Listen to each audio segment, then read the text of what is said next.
ब्रह्मा के ध्यान से उत्पन्न हुए कर्दम ऋषि एक महान तपस्वी थे। उन्होंने जीवन के सभी सुखों को त्याग कर एकांत में कठोर तप किया। उनके मन में भोगविलास का कोई आकर्षण नहीं था। बस ईश्वर की साधना ही उनका एकमात्र उद्देश्य था। वर्षों तक सरस्वती नदी के किनारे बैठकर उन्होंने ध्यान लगाया। उनके तेज और तप से तीनों लोग प्रभावित होने लगे। उधर ब्रह्मा जी जानते थे कि सृष्टि को आगे बढ़ाने के लिए संतानोत्पत्ति भी आवश्यक है। वे स्वयं के मानस पुत्रों को यह जिम्मेदारी सौंपते थे। जब उन्होंने देखा कि कर्दम ऋषि पूरी तरह तप में लीन हैं, तो वे स्वयं उनके पास पहुंचे। उन्होंने कहा, पुत्र, तुम्हारा तप अब पूर्ण हुआ। अब समय है कि तुम विवाह करके सृष्टि का विस्तार करो। कर्दम ऋषि ने विनम्रता से उत्तर दिया, भगवान, मैं आपकी आज्ञा का पालन अवश्य करूंगा, किंतु मेरा मन अब भी सांसारिक बंधनों से दूर है। यदि आप कहें तो मैं एक पत्नी को स्वीकार करूंगा, किंतु मेरी यह इच्छा है कि विवाह के बाद मैं पुनः तप में लौट सकूं। ब्रह्मा मुस्कुराए, यह संभव होगा। तुम्हारे लिए एक कन्या स्वयं सृष्टि के राजा स्वयंभुव मनु की पुत्री देवहूति है। वह तप, संयम और श्रद्धा में अद्वितीय है। वही तुम्हारी संगिनी बनेगी। उसी समय स्वयंभुव मनु और रानी शत्रुपा अपनी पुत्री देवहूति के साथ कर्दम ऋषि के आश्रम में आए। देवहूति अत्यंत सुंदर, विनम्र और तेजस्विनी थी। जैसे ही उसने कर्दम ऋषि को देखा, उसका मन पूर्ण समर्पण से भर उठा। उसने अपने पिता से अनुरोध किया कि वे इस महातपस्वी से उसका विवाह करवा दें। मनु ने कर्दम ऋषि से कहा, ऋषिवर, मेरी पुत्री आपके चरणों में स्वयं को समर्पित करना चाहती है।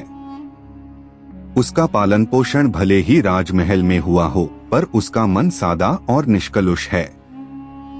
कृपया इसे अपनी पत्नी रूप में स्वीकार करें। कर्दम ऋषि ने अपनी तपशक्ति से देख लिया कि यही वह कन्या है जिसके साथ उसका योग पूर्व से निश्चित है। उन्होंने विवाह स्वीकार कर लिया।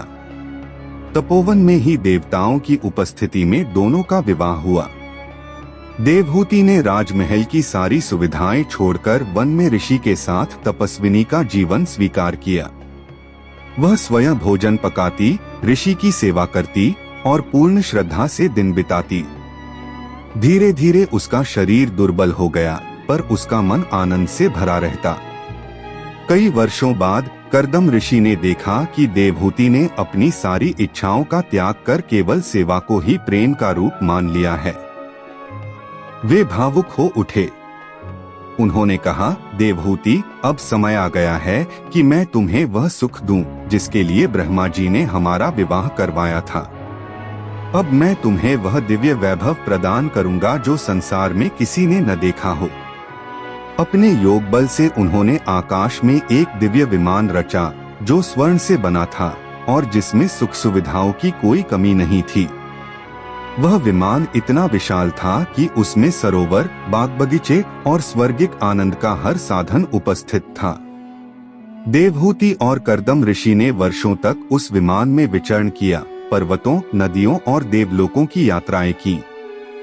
उन्होंने दाम्पत्य जीवन के सभी सुखों का अनुभव किया। इसके बाद देवहूति गर्भवती हुई। कर्दम ऋषि ने पहले ही वचन दिया था कि संतान प्राप्ति के पश्चात वे पुनः तपस्या में लीन हो जाएंगे। देवहूति के गर्भ से एक तेजस्वी पुत्र का जन्म हुआ। उस समय आकाश से दिव्य घोष हुआ, यह कोई साधारण बालक नहीं है। यह स्वयं भगवान विष्णु के अंश से प्रकट हुए हैं। यह बालक कपिल कहलाएगा और संसार को ज्ञान और मोक्ष का मार्ग दिखाएगा। कर्दम ऋषि ने अपने पुत्र को देखकर संतोष की गहरी सांस ली। उन्होंने देवहूति से कहा, प्रिय, अब मेरा कार्य पूर्ण हुआ। तुम्हारा यह पुत्र स्वयं ईश्वर का अंश है। वह तुम्हें हर उस प्रश्न का उत्तर देगा जो जीवन और आत्मा के रहस्यों से जुड़ा है। अब मैं वन में जाकर एकांत साधना करूंगा। देवहूति भाव विभोर होकर रो पड़ी, परंतु उन्होंने अपने पति को भावुक होकर विदा किया। इसके बाद उन्होंने सारा प्रेम, सारा ध्यान अपने पुत्र कपिल की ओर केंद्रित कर दिया। समय बीतता गया। कपिल अब किशोर हो चुके थे, पर उनका तेज साधारण मनुष्यों से कहीं अधिक था। एक दिन देवहूति ने उनसे कहा, पुत्र, मैं एक प्रश्न से व्याकुल हूँ। संसार में जन्म, मृत्यु, सुख दुख सब कुछ होता रहता है। मैं जानना चाहती हूँ कि इस चक्र से मुक्ति कैसे मिले। क्या आत्मा अमर है? क्या कोई मार्ग है जो इस दुहक से मुझे स्थायी सुख की ओर ले जाए? कपिल मुनि शांत स्वर में बोले, माता, तुम्हारे प्रश्न साधारण नहीं हैं। ये ही वे प्रश्न हैं जिनका उत्तर जानकर मनुष्य मुक्त होता है। सुनो, मैं तुम्हें संख्य योग का ज्ञान दूंगा, जिससे आत्मा को उसका सच्चा स्वरूप समझ आएगा। इसके बाद कपिल मुनि ने तत्वों की गिनती से लेकर आत्मा ब्रह्म की एकता तक हर बात विस्तार से समझाई। उन्होंने बताया कि मन, बुद्धि, अहंकार और 5 भूत ये सभी प्रकृति के तत्व हैं। आत्मा इनमें बंधी हुई प्रतीत होती है, पर वास्तव में वह सदा स्वतंत्र है। अज्ञान के कारण वह बंधन मान बैठती है। देवहूति हर दिन कपिल मुनि से इस ज्ञान को ग्रहण करती गईं। धीरे धीरे उनके भीतर का अंधकार मिटता गया। उनके मुख पर शांति उतर आई। उनका मन अब संसार के मोह से ऊपर उठ चुका था।